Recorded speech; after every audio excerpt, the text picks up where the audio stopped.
what does God want to have to do with that particular moment? I'm frustrated. I don't like my work. It's in the world. It's worldly and it sucks me into the world. All these things, drama and all that stuff. Yeah. What is how does God enter into that moment? Right. And how can we be prepared for that? I think that's the invitation from the Lord, because that's where we lean into maturing and growing in the spiritual life. Because it won't accidentally happen. And I have to prepare my heart to be in a space where I can almost be excited about what's going to happen today, because this too can be holy. Going to mass every day is holy, but what if I can't go to mass? Then what does that mean? Is that God's well, I'm sorry, it's not going to work out. The whole holiness thing doesn't work out if you can't go to mass every day with your 7 kids. It's that. God is not saying that. Right. But how does God want to enter into the space that you give him?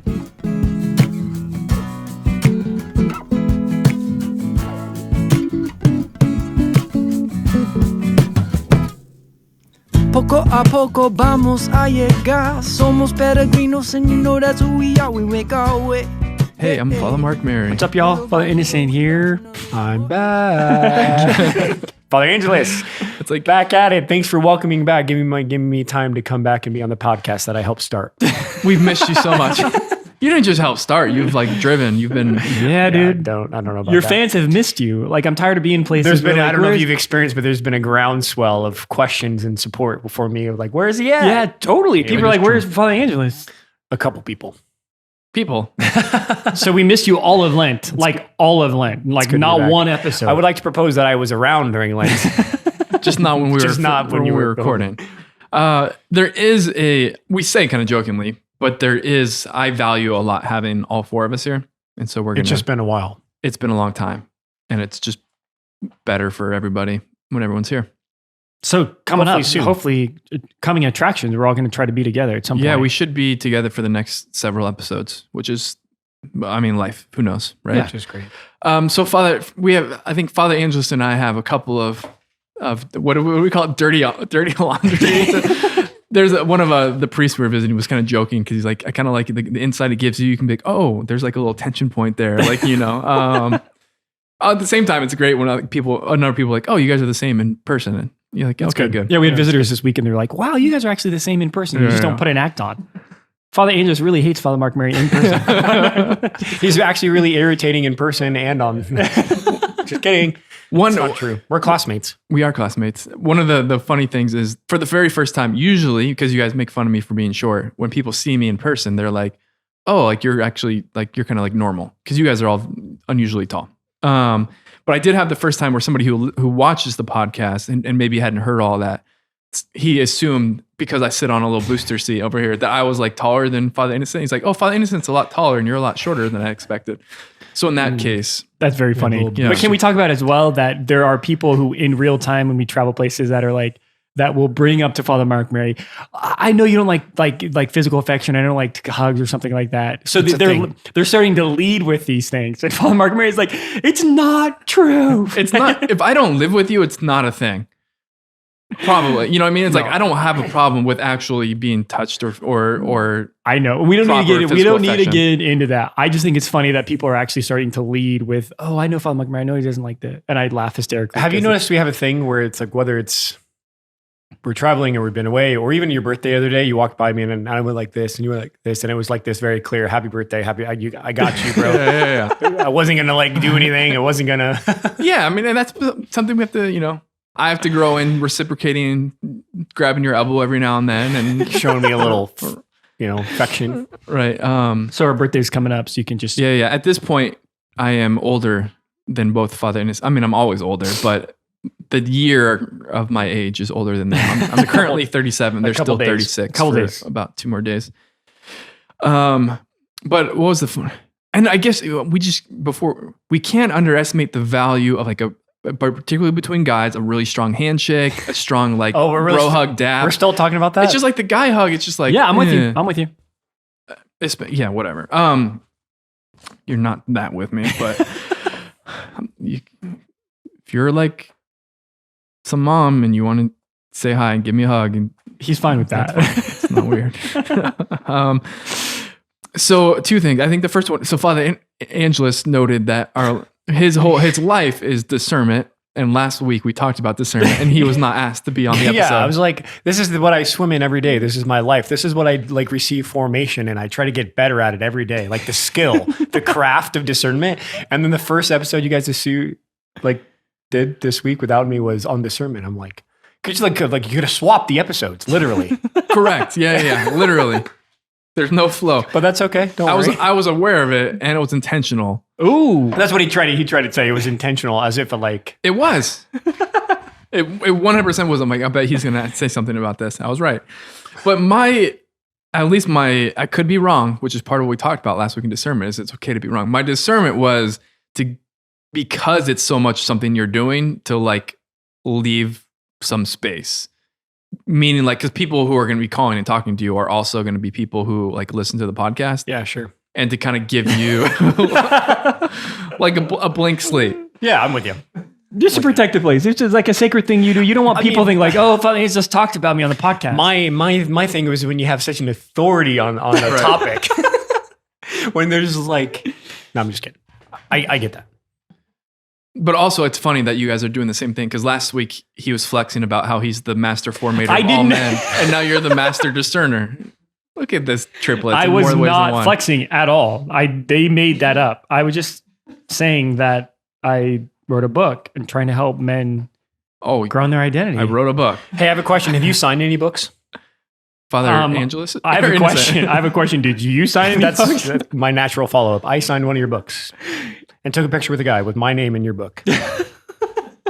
Just saying. I think it's awesome. I haven't signed. I didn't really. I signed a few. It's a thing. I didn't really know it's a thing. I got to figure it out. Can I just say something that Please. I continue to receive emails with guys discerning or guys spiritual direction and things like that who are continually had been moved and have had a great experience with Born of Fire.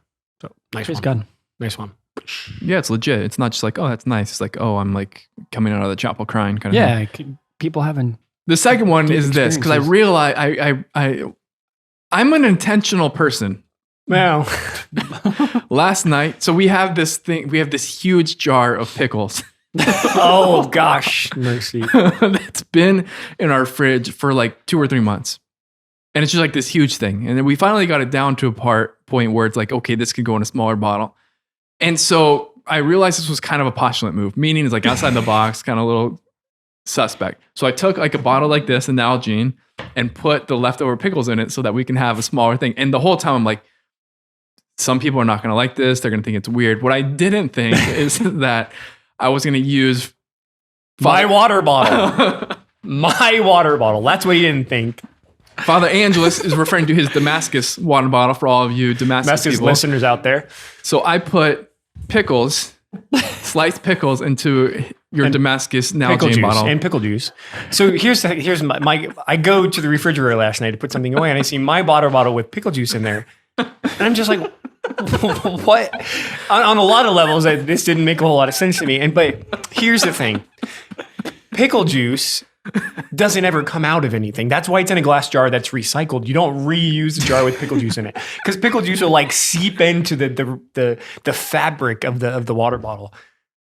It's like pasta sauce in a Tupperware thing. It's always red. You know what I mean? You put pasta sauce in there, you can never get the redness out. Unbelievable. And I was like, I'm okay. I mean, I'm sure my Damascus friends will send me a new water bottle. But I got to say, running a house meeting this morning where you were venting this and Father Mark and Mary were sitting to your right and Brother Colby and you guys were like laughing about this. Whoa, I wasn't laughing about it. But then Brother Seamus was trying to talk about his week and you guys were having this conversation. Very funny. I was like, guys, you got to get a hold of yourselves. I thought it was a postulant. I knew that's while I was doing. I'm like, this is like something they're gonna think is a postulant move. I'm over it. There's a lot of water bottles. I'll just go to net Damascus. Sorry, I'll just go to. How was I supposed to know it's your bottle? It was in the main bottle thing. Anyway, Cine proprio, whatever it is. I love it when you speak Spanish. But now this is the Father Mark marrying me. Now my commitment is we're gonna let that thing. We're gonna use all those pickles, and then I'm gonna clean that thing, and it is like gonna have no traces of pickle juice, and I'm gonna come out victorious. I don't know. Can you use his water bottle? Anyway, it's good to be back. Mostly. Oh god. It's too early to tell if it's good to be back. But I think this is also this is like just good community life. As you get used to like okay, that's stupid, or that's a bad idea, or I don't like all the rocking chairs in the front room. But hey, I'm part of a house with. I appreciated that we changed the front room, and it wasn't like we didn't really care. And you're like, you know what? I don't really like it, but who cares? If you guys do, go for it. I just a moment of self transparency here. The pickle was on top of 2 other things interiorly that were happening that just like literally were irritating me in live time. You know, you didn't get invited to the discernment episode. You got pickle juice. There's community stuff going on. There's like conflict of schedule. And anyway, the pickle juice was just kind of like the. Also, I think that's a life thing. It's probably not about the pickle juice. There's about something, but it won't ever come out. Just kidding. All right. Anyway, so let's talk about supporting the podcast, and none of this money is going to go to buying Father Angelus a new water bottle. You can, you know how many water bottles are going to come in right now? No, mugs. That's what we want. Spirit Juice. First, if you want to support us, that actually helps us make the podcast happen. spiritjuice.org/Poco. If you want to help us in a way that makes me very happy, what the heck happened to it? Where'd you go to? I lost my mug. Anyway, I know it's in the other room because I was supposed to put hot water in it. We really want. Want me to get it? Mugs, no. Mugs from your college, if you listen, your group, your town. Because we can actually use those on the podcast. So this is new to me. See, since I've been on for so long. Yeah, is there anything else you want to? Is there anything else you want to update me about? Just happened. And you can send it to St. Joseph's Friary. Yeah, because we can use them. It's a great idea. I feel like make sure they're not like strong mugs. Yeah, make sure they're strong. But if we're gonna use them, like we got to some substance and be open to criticism of your mug. A cup of coffee. I need a lot. So. I'm not saying it has to be huge, but that's a great size mug. We went from stickers to mugs, huh? Yeah. Well, because the sticker thing didn't really, we don't have a way to display them that worked out. But mugs? But the mug, because of the video, we can use. Yes, we do. Nice. Awesome. And what was the last? That was it. And you can watch the video on YouTube, and you could subscribe and push the little bell button so you get a notification every time. Oh, the bell. Anything else? I'm feeling good. I feel great. I'm okay. This episode is what I call the Farmer Strong episode. Okay. And it's basically this is a special episode for all stay-at-home moms. I mean, all moms, all of you who are in it, all dads who are in it, all of our listeners who are like students in the midst of school, all seminarians or religious who are just, for lack of a better word, who are in it, right? The dignity of like our daily life, right? And the dignity of the present moment and the ordinary. That's kind of what we're talking about. And Farmer Strong, I'm going to use a particular example and then kind of establish the principle, is when we were novices, we went to Patterson, to St. Michael's Friary, where they were just getting moved in. And there's this like big tree stump in the back that had to get removed. And so 2 of our classmates, one of them was like a Division I, sort of like top 100 in the world swimmer. So kind of a fit guy. He's out there. He's got his shovel. He's trying to get the stump out. He can't get the tree stump out. I mean, it's like a tree up. Another guy's working with him who was like a mountain climber, who's an engineer, who again is just kind of like hockey player, just kind of like a stud. And he's out there and they have their tools and they're not able to get it. And then comes in Brother Andre from Iowa, who grew up like on a farm. On a hog farm, yeah. Yeah. So Brother Andre, he comes in, he looks at the tree that these guys couldn't get. He gives it a big bear hug. He rocks back and forth 2 or 3 times, and then he just yanks it out of the ground. Brother Andre. This is Farmer Strong. Farmer Strong, Farmer Tough, all of that, right?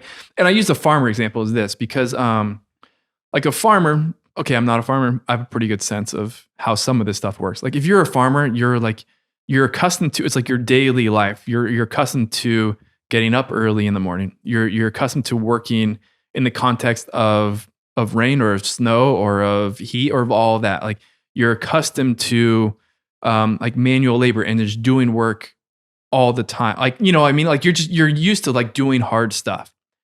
And it's not just like, you know, maybe like an athlete or something like that who goes and like works out for an hour and a half a day. It's like 8 hours a day, maybe more, every day, right? And there is a real capacity to do hard things. There's a real physical strength, but there is a real like just general like strength of character that happens from just kind of getting after it and being in it day after day after day, right? And there's nothing necessarily like spectacular or flashy about this. But there's a reason that like so many of our vocations in young men are coming from the Midwest, are coming from these places that have kind of like a bit of this sort of, if you will, like farmer strong something in the water or in the atmosphere. And so again, like, so part of this is just like the dignity of just being in your vocation, and particularly like some of the hard stuff, right? And now to briefly kind of bring it to a broader scale, it's like, this is very similar to what moms and dads are doing all the time. Like, this is very similar to what, a lot of us are doing, who are just like living our vocation, like rain or shine, if you slept well or not, you just kind of have to do your duty and be faithful to it. And right, because it's not going to get necessarily a lot of fanfare, because a lot of other people are doing it, we may not experience like the dignity of it. And what I really want to lean into is just like reminding all of our listeners of like, particularly those who are really in it, who are just like really giving themselves in a way that they don't feel like it's particularly spectacular, just to be reminded of like, if you will, the dignity of our duty and the real depth of formation and holiness that can, if you will, be received in just doing it. Yeah, totally. There you go. I'm ready. So dignity equals sanctity, right? The dignity that the gift of just being in it, the gift of just living in faithful, holy marriages, being moms and dads, the faithfulness of getting up and going to work and sacrificing, doing difficult things day in and day out for the sake of your family, for the sake of your community, your church, whatever. Like these things, what I want to say so concretely is this way of life can bring you so much sanctity, right? And that's what I think. What we just want to bless people with, the truth that this is, although it's simple, or although it's hidden, or although it seems kind of normal, there's such incredible sanctity in the vocations that are lived faithfully, and you're able to just get up and every day and trust that there's real holiness happening, right? It's not flashy, it's not cute, but it's one of the most real way that people grow in sanctity and holiness. Like this is the stuff of holiness. So I just want to throw that truth out there, and I hope our listeners can receive it. Holiness is happening if we can be open and we can trust it. We're in good company, and this just came from my own prayer as I looked at this episode, is that remember that Mary and Joseph for 30 years lived in Nazareth with Jesus, lived their vocations day in and day out in holy simplicity and faithfulness and hiddenness, and just being moms and dads, and being just Joseph working faithfully in the carpenter shop every day, raising Jesus, right?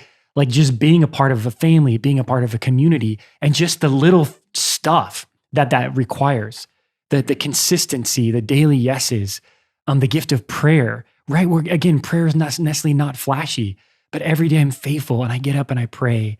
And the sacrifices of being, moms and dads, right?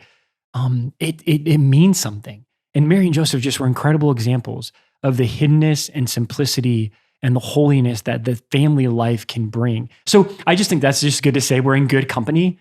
Like this is the way that the Son of God chose to grow up in just radical obscurity and simplicity in a poor town in Nazareth, right? Where he just chose to be a part of a human family in the real stuff of daily life. And this is how he grew, and this is how Mary and Joseph grew in holiness and faithfulness, right? So there's incredible dignity and sanctity if we can just kind of trust it. I think in the midst of that, I think there's a bit of a lingering lie that somehow, like when we read lives of saints and read the lives of those who like were martyred or confessed or give their life for everything, there's a lingering lie in kind of everyday people that like, oh man, I can't do that. I can't live that way. And so therefore my second class holiness in a way, my second class ability to live in intimacy with God or to live a radical life. And so I think we believe that. It lingers in our hearts and we believe that. And then what that does is it breeds kind of a sadness. Like we travel a lot, and sometimes young people, there's a sadness on their hearts because they've lost the ability to have faith that they can do something radically faithful and radically heroic for the Lord. So they've almost settled it. They've agreed with that. Well, gosh, I can't do, if I'm not called to the priesthood religious life, or I'm not called to go be a missionary in another country or whatever, then I guess I'm just going to stay here and just like So there's like this brewing sadness almost, you know? And so sometimes it's just like, it's good to recognize that, like, yeah, like I live in a real, where this lie lingers and this lie swirls my life, that like, oh man, I can kind of be average when it comes to holiness. I can be have an average prayer life, but I guess if I'm married and I guess if I go to work every day, then somehow I don't have the ability to be as holy or to do radical things for the Lord. Right. So I think it's just good in the midst of that proposal, in the midst of like, this is what it means. Like, this is what we're saying. This is what we're all called to. Like, most people find themselves in a place that they really wrestle with. Like, man, is it really possible? Is this something that God really wants for me? Or is it really working? Yeah. And is this the model of my being a stay-at-home mom and getting up every day and really having a monotonous, a life that's pretty much the same every day? Having, you know, conversations with kids all day and having the ability to, you know, just the things that moms do every day in and day out. And then they're just like, oh gosh, is this it? Is this kind of the thing? So it's gonna obviously to reject any sort of lie and reject any sort of sadness that I'm not able to be called to do beautiful things heroically and make heroic sacrifice and offering in my daily life, which Jesus calls us to. That's the vocation. Heroic, to love like Jesus is to sacrifice where he calls me and give my life where he calls me. And we've all been, when people live in that truth, we've been around plenty of couples and plenty of people, especially in the last 6 months, you're just like, oh gosh, this is what it means to really believe that there's dignity in my vocation and that I can sacrifice my life just like Jesus in the midst of being a mom or a dad or being at work. And there's some serious sanctity there. And there's a lot of grace there. And so you want to be like, oh gosh, it's a holy space when you walk into a home where everybody's going for it. It's so messy and it's not easy. And it's not, there's not Gregorian chant playing in the background when my sister's making dinner. You know what I mean? But there's just kids screaming and this and that and the other thing, but it's a holy place, right? And you recognize that because that lie doesn't really linger there, right? In particular places where you recognize people are going for it. So like that, my encouragement right off the bat from the audience is like to recognize if there's a sadness or a lingering lie that I can't be holy as a mom, a dad, at work, at school, as a college student, as a missionary, whatever it might be, that you look at particular martyrs or people that are doing amazing things in their life and you're like, oh man, I'm never going to be able to do that. I guess I'm just called to a second class holiness or second class, like, oh, I'm never going to be able to do the things that the saints did. We just got to put that aside because it's not true. Yeah. I think one of the things that makes it hard to, one of the things that makes it, if you will, just being in your vocation so fruitful is also what makes it hard to maybe recognize the dignity of because of its like ordinariness. Like, and it's, again, I'll use a couple of examples, I suppose. When we've talked about this before, when there was like something happened to Sister's life, there was like a COVID thing. So they had to have like masses outside and they had permission, all this sort of stuff because of just whatnot.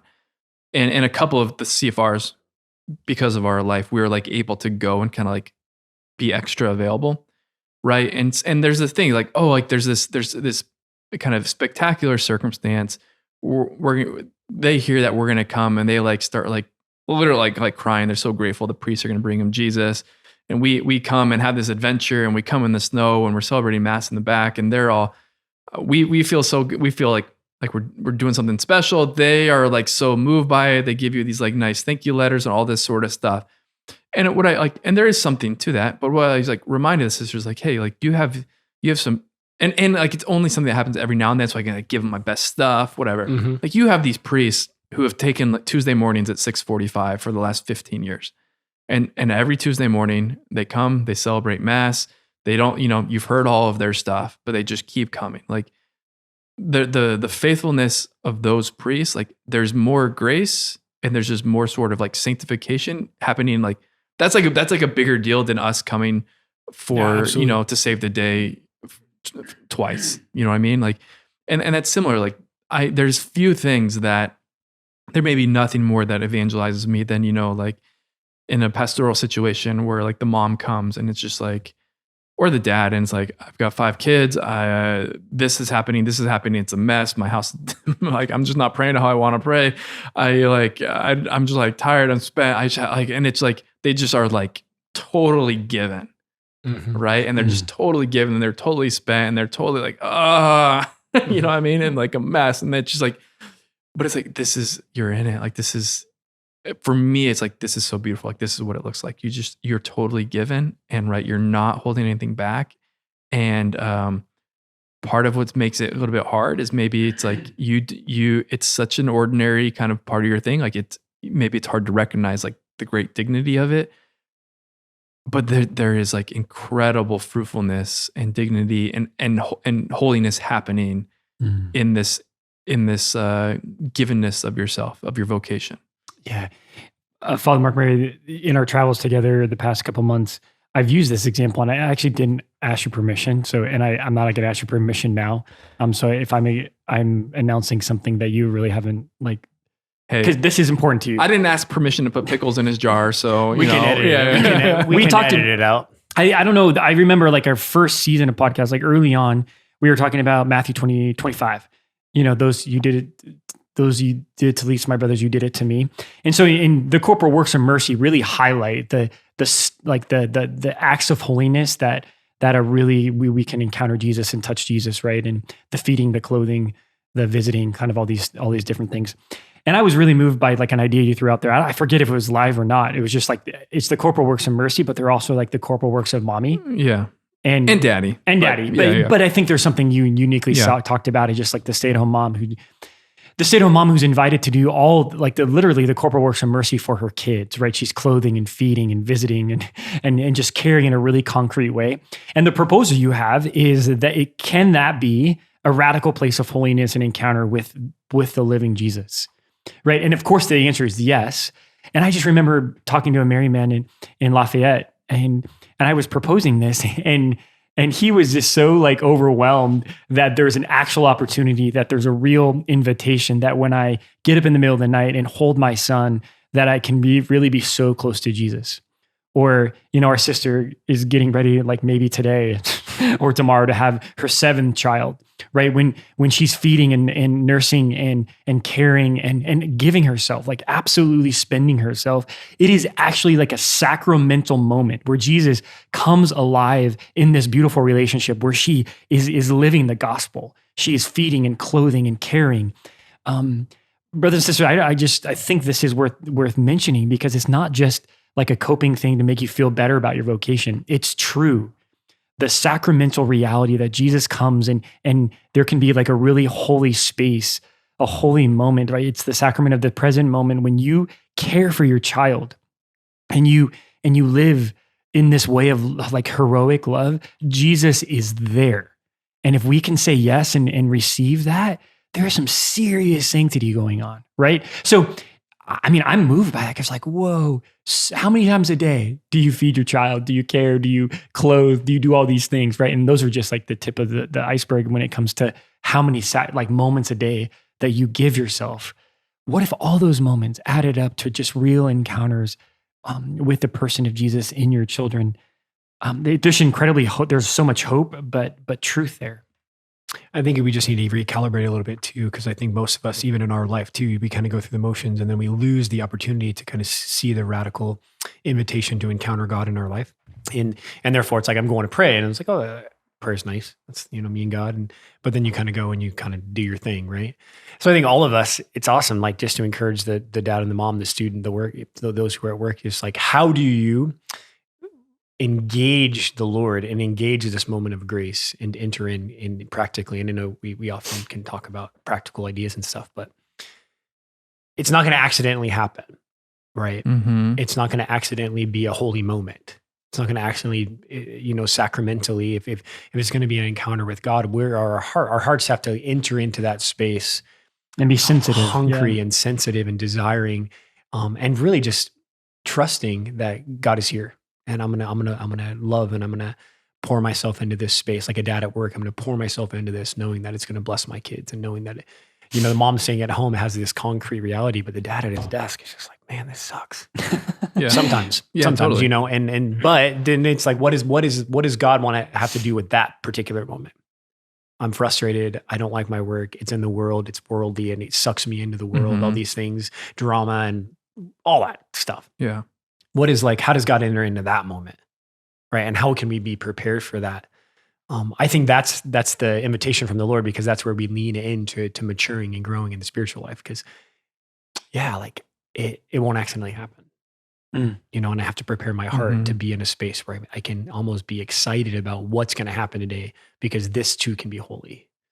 Going to mass every day is holy, but what if I can't go to mass? Then what does that mean? Is that like, oh, God's like, well, I'm sorry, it's like not going to work out. The whole holiness thing doesn't work out if you can't go to mass every day with your 7 kids. It's like that. God is not saying that, right? But how does God want to enter into the space that you give him? Yeah, right. Homeschooling or running errands or whatever. Can I just tell a story about you just mentioned like what you can give him, even if it's a small offering. We were recently home with our sister, different weeks, right? She was pregnant number 7, and she had to be on bed rest or rest time because she got sick in the flu, and it was just. And it was such a gift. We had time in our schedule to be with her. The word rest doesn't really work well with our family. Yeah, and like her trying to sit down and not carry anything. It was just like she was so wonderful, but it was beautiful for us to go and just help her. I've rarely had a time in my life where I could just help my sister and just be available for her. So, talking about this reality is just incredible. Brian and Katie's faithfulness, and I just noticed over and over again just the offerings. That there nothing is too small to be offered in whether it's usually small things, but just to know that God is so faithful and he will receive what you can offer. And so for Lent, they're doing the daily rosary, and they're just faithful, and all the kids are present. You know, who's ever in the house is like everybody's after dinner. Usually they say the rosary, and it's hysterical because everybody does a decade, and Jack's four or five, and he starts, but he doesn't finish, right? So he wants to say the rosary, but he'll get Hail Mary number 4 and be like, someone's got to finish. I can't do this anymore. You know, it's just so beautiful. Like, I think we all go through that, like in the chapel here sometimes. I just can't do this. Someone's got to take it over. You know, the 4-year-old gives commentary, I think, on everybody's heart. But she sent us a video recently where Jack is leading the rosary, rolling around on the floor, but saying the rosary, and Brian and Katie and everybody looks prayerful, and Jack's just rolling, saying the rosary, and saying his part. And Katie's caption was, "Well, when you're 4 years old, I guess you do the best you can." You know, but the rosary was actually being prayed. Yeah, and he's just like, there's actual grace coming to that family in that moment. And Jack's just rolling around on the floor, you know, leading Hail Mary, full of grace, and he's just rolling. It's an offering they made, and I know that it was just accepted by the Father. It was small, imperfect, actually kind of funny, but they did it. And they stayed faithful, right? But I think the Lord receives the small offerings we make and makes them really beautiful. Mm-hmm. Maybe we should let the postulants kind of do whatever they want during the rosary. Start rolling around. You give them a lot of. We give them a lot of space. A lot of space. Maybe too much space sometimes. I was struggling last night, by the way, just throwing that out in the rosary. Mercy. Anyway, I'm going to a couple of things. So I'm going to kind of, because we're kind of using the example and honing in on it, on particularly like the stay-at-home mom. I'm going to flesh that out a little bit, and then we're going to go into the how do we actually engage this, right? Because hardened, because it's hidden, doesn't mean it's actually something that makes us holy. But how do we make take that and make it holy, beautiful. Right?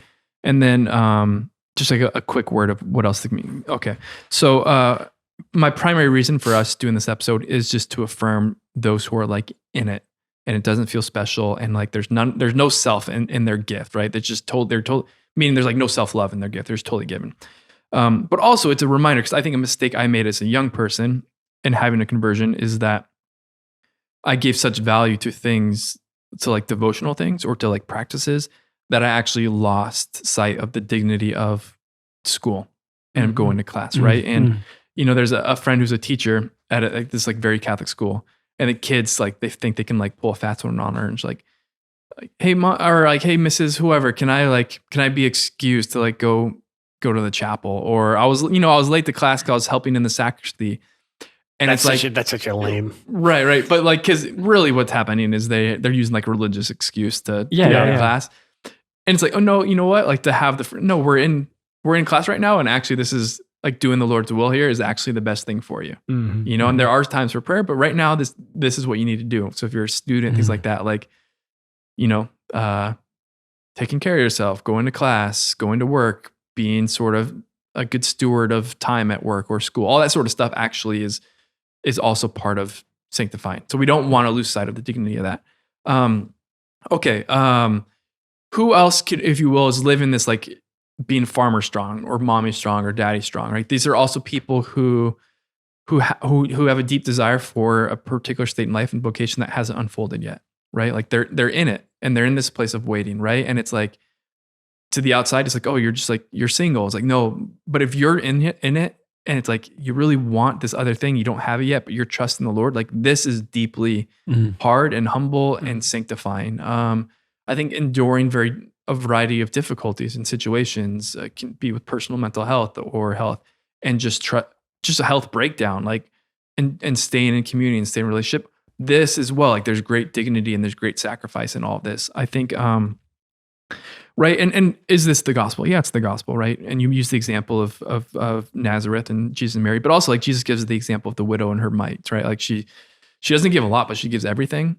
And I think it's, and this is the model that Jesus uses, right? And I think it's Fulton Sheen who talks about it. It's like not so much it's not so much like what you give, but what you have left, right? And if you've you may not be, it may not feel like you're given a lot, but if you're just like poor before the Lord, like, Lord, I'm just giving you everything. You know, like that is like true offering and true gift.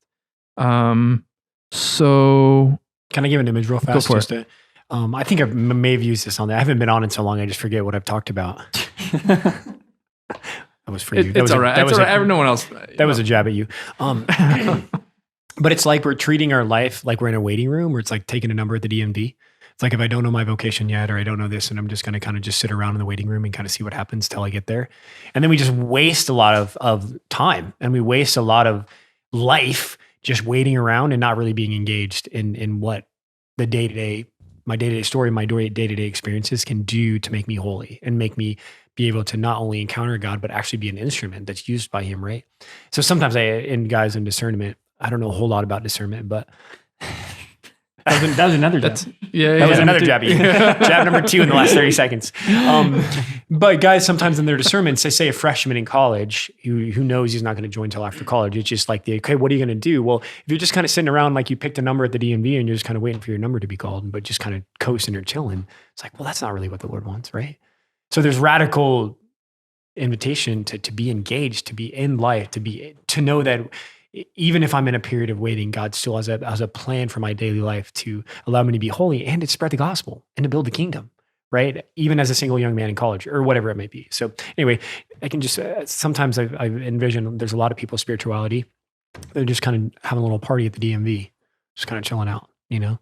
So just a little bit of encouragement there. Like life is not a waiting room to see what God's going to do, right? We are waiting, but his will for me, his love for me, his plan for me, and his radical care for me is right now in my life. Yeah. You know? And the only other image I would add to that, I just heard this example recently from a religious sister, and just super faithful, but talked about a time in her life when she struggled. And she just had this great line. She said, just going along with your, just to whatever's right in front of you is actually the next best step, is actually God's will, is actually holiness. The invitation to holiness is actually right here. What's God calling to me to do right now? And so this moment in her life where she was struggling, this was like early in her vocation, and she just didn't know if she could make it or what God was calling. She wanted to run away, like all the temptations of like a young religious, right? And so it just kind of welling up in her and bubbling over, and she gets done and she's lonely, like all the sisters are doing something, and so she's like, what am I, like, it was after dinner, she just like wanted to run away. And she just didn't know what to do. And she like just cried out to the Lord. And what came to her, like right at the moment, was, your responsibility is just to make the coffee. Like that was her responsibility after dinner. Mm-hmm. And she's like had this word from the Lord. She was trying to run away. She was trying to not listen to the Lord. And she thought there had to be something more to like what she's called to right now. She wanted it to look different. And then she just realized that actually my responsibility right now after dinner is just to make the coffee for the sisters. And so she did that. And it was an incredible moment of grace. And so many years later, she talks about it. She's like, just make the coffee. Like whatever you're supposed to do next. And just to be faithful to the small things, and holiness is actually right there, and faithfulness is right there, instead of thinking that like, oh, I got to fix this and I got to go do my own heroic thing, or it's got to look this way, or, like we can make excuses all along, what I think life should look like. But no, like what do I need to be faithful to right in front of me? I got to make dinner, or, sometimes in the friary, just helpful. Okay. When's the next bell going to ring? Mm-hmm. Okay. Just go to a holy hour, or whatever it is. I think we can trust that even in the small things, that's where the sanctity is. Because ultimately the real fruitfulness is the Lord's. You know what I mean? And so it's like, he doesn't need us to slaughter bulls and goats, right? Yeah, it's like a totally. thing, he just needs us to be faithful. And say yes. This is from The Practice of the Presence of God, Brother Lawrence, right? He has this great line, that we ought not to be weary of doing little things for the love of God, like doing small things for the love of God, who regards not the greatness of the work, but the love with which it is performed. And I think that there's something beautiful there. It's like, it really with the Lord. And I think this is true. It's not the spectacular thing, but it's like the love with which you do anything, and so if you are making the coffee for the sisters with great love and fidelity, serious sanctity. Yeah. And maybe your duty is to be on a podcast. And so if you can do this with great love, this can be something sanctifying. Or maybe your duty is not to be on a podcast. Or maybe your duty is on every once in a while. Yeah. That's good.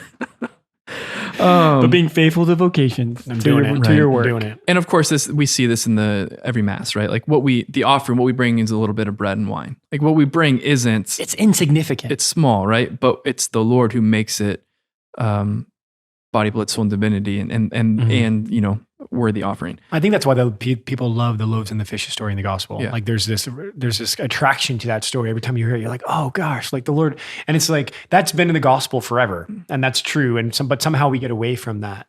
And then we start to want to do bigger things. And, but just like you hear that story, you're like, oh gosh, I can just offer my loaves and fishes every day. Yeah.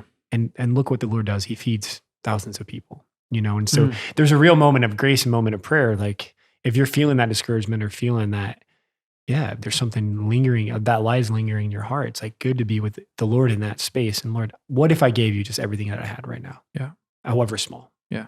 And part of the struggle is, and it drives me nuts, but we impose a worldly sense of excellence or greatness on Christianity. And then we just get, it's like the prosperity gospel, like all that stuff. You want to talk? You just open that up right now? No. I'm ready to go. You want to go? I'll go. Let's do it. Maybe next week. Maybe later. The Franciscan sweet spot. Next week might be hot takes, or it might be something else. We'll see. But okay, so one of the things we talked about. Okay, so but still, there is a movement of like tapping into the grace that's offered, right? To keep it in relationship. I think beginning with a quote from the Catechism, you're not going to pray at all times if you don't pray it sometimes, right? This idea that like there is capacity to really enter into and stay in relationship with the Lord while you're picking up Cheerios or you're washing dishes or you're barbecuing, out back. But right, but if you will, like you're not going to be in relationship in its fullness in those contexts if like you're not actually like we're still invited to like have some actual prayer time, right? Absolutely. Like we want to avoid like my work is my prayer. Yeah.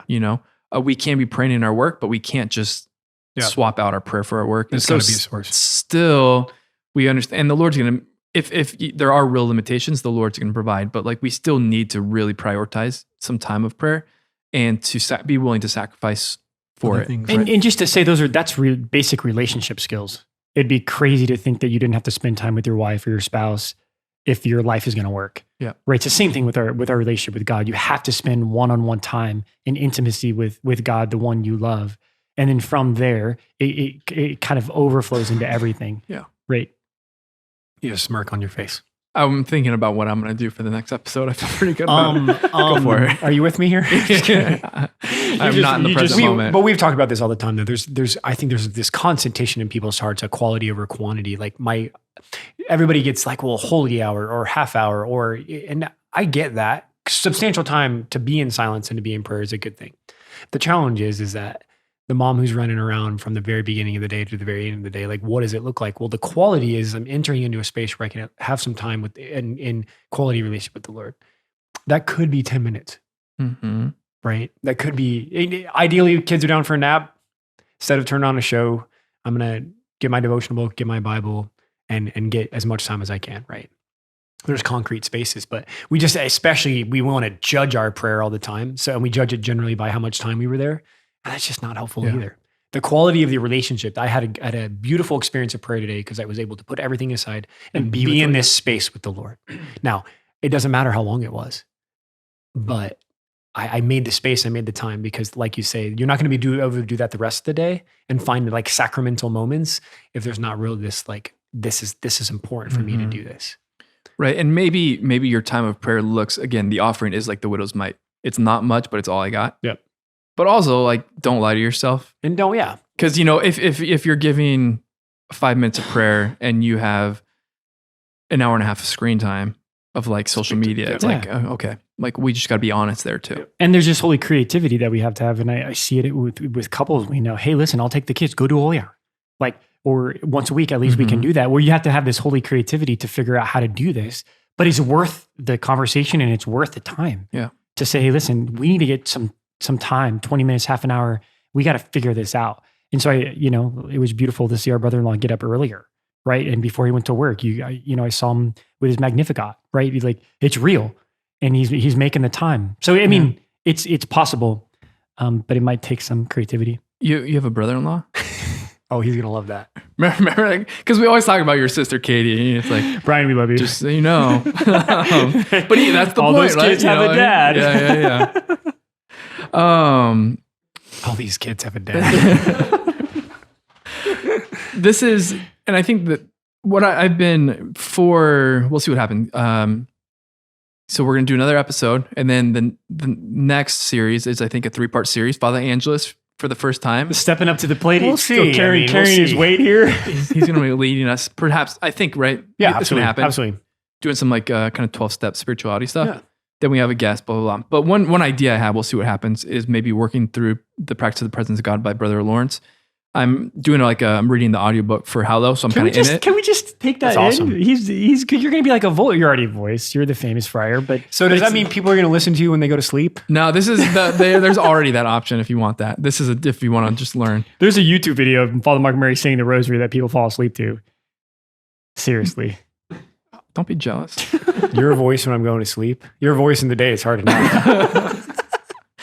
But one of the components of it, which I think is really helpful here and why I think it's so great, is like this thing with Brother Lawrence is that kind of the thing is like being in, if you stay in a relationship throughout the day, no matter what's happening, right? Yeah. And one principle that he lays out, which is that for a period of time, particularly early on in religious life, he spent time like praying and really using his time well and being a good steward of it, right?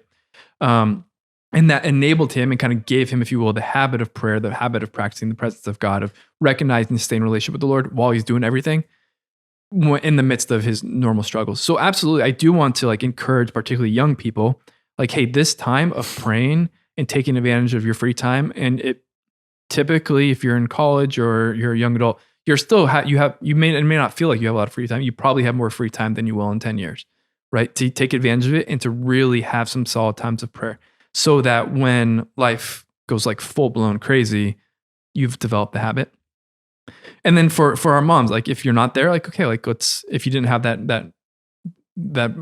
if you hadn't been doing that for, early on, you haven't to develop the habit. Okay, let's begin little by little now, exactly. right? But what it can look like is this, and this is, I think it's beautiful, and I think it's going to resonate with a lot of our listeners. This is Brother Lawrence, like the time of business does not differ with me different from the time of prayer. And in the noise and clutter of my kitchen, while several persons are at the same time calling for different things, I possess God and has great tranquility as if I were upon my knees at the Blessed Sacrament. Like I think a lot of people, especially parents, can relate with being in the kitchen, being called by a bunch of persons for different things. But he says, like, I possess God in his greatest tranquility as if I were upon my knees at the Blessed Sacrament, right? That being in that current state, being in the state of life, being faithful to your duty, being in a relationship. You may not be in the chapel making a Eucharistic holy hour, but the Lord's really there, and that's really sacred, and that's really holy, and that's really sanctifying. And it is possible to be in relationship and to be aware of the presence of God amidst the pots and the pans, right?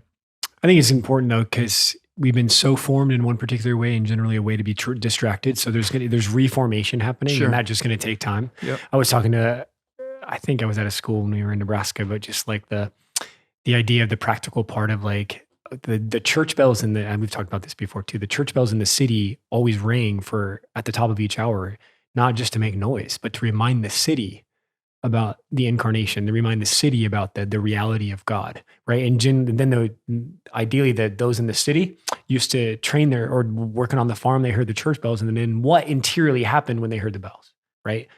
Stopping for the Angelus, doing things where you just recognize it. And so like today, what does that mean? I don't know. There's buttons that do all sorts of stuff on your phone and your watch and things like that. Like one of the brothers that irritates the heck out of me, like his thing beeps at the top of every hour. So like train your heart to when you hear the beep, what are you going to do? Like, well, I'm remember in novitiate, we stopped at the beginning of every hour on work weekends. Yeah. And I know that irritated people who really wanted to get work done, but the whole point is that we're not slaves to our work. Right. We're going to stop and put ourselves back in the presence of God and recognize we're working for him. Now, what does that mean for a mom to train herself? Like if you're going to, now all of a sudden, if someone wants to exercise or lose weight, they're going to do training, right? Well, what does it training look like in this particular situation? Like what helps can you have? What reminders can you have? Set your watch, set your phone and when it beeps, you just literally in your heart, put yourself back in his presence. Maybe it's a movement of gratitude. Lord, thank you for my life. Thank you for my vocation. And you say yes to the offering again, and then back to the screaming, back to the this, back to the that, right? I just think there's practically like, how am I going to train myself for this? Right. It's not going to accidentally I'm not going to get good at practicing the habit of giving myself in these particular situations. Yeah. And I think it's something as simple as like at the top of the hour, you make the stand on the cross, like, Lord, I receive this all from you and I give it back to you. Yeah, this little like making, like just keeping it. Mm-hmm. Totally. I appreciate that quote a lot from Brother Lawrence. And I have a newfound relationship with Saint Elizabeth of the Trinity. Really? Yeah. He talks about her all the time. Here's something happens. He's praying for a relic. If anybody has a relic of Saint Elizabeth of the Trinity. I'm asking for college coffee mugs. He's praying for a relic. We're not the same. But she came to me in a really powerful way on my 30-day retreat, and she wants to be friends. So I'm responding, and it's been such a gift. But one thing I'm just profoundly moved by is that before she died, not long before she died, she wrote a retreat for her sister who was married. And so this retreat is again, so it's for lay people who have children, and it's so profoundly beautiful and moving. But I was just so struck that it was for her sister who's married and who had kids. And one thing she just doubles down on, and this is she's sister or Saint Elizabeth of the Trinity for a reason, right? She's so profoundly believed in the indwelling Trinity, that the Father, the Son, and the Holy Spirit dwell in us from our baptism. And so she called them her three, and how they dwelled inside of her, and she had a personal relationship with each one of them.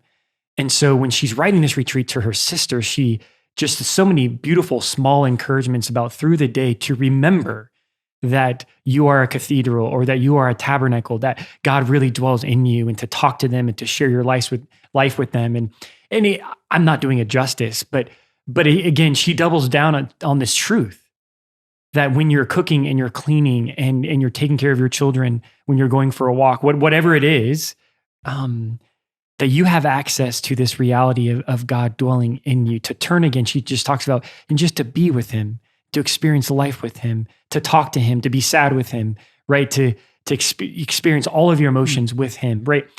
Again, I think it's worth reading. But the point is, she just radically believed that this was for the mom and the dad living a very busy life, that you weren't able to be in Carmel like she was. Brother, I just think it's all kind of the same reality, that God can be found among the pots and pans. And it's just this simple turning to remembering and reminding ourselves that he is here. It's just moving. Maybe it'd be great every day too for a mom or a dad to get up and actually pray for the faith to believe it. Like to exercise that muscle. And remember, like these things are gifts that we have access to because of our baptism. But like, you get up and Lord, give me the faith today to believe that I can meet you in everything. And that you're really here. You really dwell in me. That you really dwell in me. And I want to live from this space. But it's just, Lord, give me the faith to live that way. I really desire this, Lord. I don't know how to do it. I don't necessarily experience it yet, but give me the faith to exercise this radical belief that you are in me and that you want to encounter me every day. in all that I do. And I just to bring it in for a landing, I think, as much as anything, certainly I do want this to be an encouragement to particularly young people and whoever, just to do your duty well, but particularly just as spiritual fathers, as priests, as representatives of the church, just to kind of bless and thank all of you who are out there who are in it. Who are in it, the stay-at-home moms with the kids, those who are trying for kids and struggling with infertility, those who have lost children and are trying to stay faithful to the Lord in the midst of that, those who are just at work and don't know when they're gonna, who don't know when they're gonna get fired, and trust the Lord with that, who are just in it, and really, really, really like trying to be faithful and trust the Lord with the real stuff of your life. Mm-hmm. And the stuff that's not, it's not sparkly, it's not glamorous, it's just real. It's real and it's raw. And just, again, like you may not be put at the head of a table or put on a podcast or something like that, but just like that, like for us, at least for me, those who I look to, those who I move by, those who most encourage me are those who are just in it and just live in it. And so just to say thank you, just to remind you of the dignity of what you're doing and the gift it is to us, to the church, to myself in particular. Like I'm just really, really grateful and just want to bless you in that and remind you of that it's just true. It's just totally true. Mm. Amen. Mm-hmm. Awesome. I was going to use Father Innocent's language. I'm just so grateful. Personally, I'm just so grateful. And I just want to bless you with the truth of your identity. I'm just so moved by you. There was a plaque in the bathroom that someone engraved on a piece of wood. I'm just so grateful, Father Innocent. Hey, why don't you bless us with our identity? Please. In the name of the Father, the Son, and the Holy Spirit. Amen. Father in heaven, thank you just for the grace of this time just to be together as brothers, but also just to bless our listeners with the truth that you are real and you are alive, that you love us in just this radical, beautiful way. We thank you for being attentive to our hearts, particularly to those who are in it, Lord, that get up every single day and their lives and vocations are full and they just have deep desires and they give themselves in sacrifice. We just thank you for just breaking into these vocations, to these lives, to these longings. And we just ask you to continue to give us the power of your Holy Spirit that we could see, you and experience you in everything we do. That we would just be radically attentive to all that you desire and to trust in the fact that it's in these moments that real holiness is possible and that sanctity is there. We ask you to protect us from any doubt or fear or discouragement. And we just ask the holy prayers of Our Lady and Saint Joseph to continue to teach us how to do and to live in these small ways and in such faithfulness and holiness. And may Almighty God bless your brothers and sisters in the name of the Father and the Son and the Holy Spirit. Amen. Amen. Thank you for allowing me to be back on my own podcast. It's great to have you back. Who do we want to give a special shout out to y'all? Alex and Casey and crew. Alex and Casey, studs, Cassidy, and Kylie. It was great hanging out with you and being with you in the mission. More love for UL Wisdom coming next week. Anything else you guys got? I just want to say, actually, there's a lot of people we met when we were at Parish Mission at Cathedral. So people, parishioners, young adults, and that whole scene. We got names next week. Awesome. Cool. Right. So good. Yeah, I'll give a shout out to my people at University of Nebraska. We did a nice parish mission on campus there. Focus missionaries are friends and a lot of students who listen to the podcast and reading Born of Fire and all that stuff. So yeah, it's a total blessing. It's always great to be back home and be there. So peace, y'all. Thanks, everybody. spiritjuice.org/Poco helps this go forward. Poco. And keep staying in it, everybody. Spirit Juice, or what else? YouTube, you can watch the videos, subscribe, and please send us some cool mugs. Yeah. And that's it. Bye. Bye. Peace. Poco a poco vamos a llegar. Somos peregrinos and you know that's who we are. We make our way. Hey, hey. Little by little we learn a little more each day that God is love, that life is short, that all will be well. And I know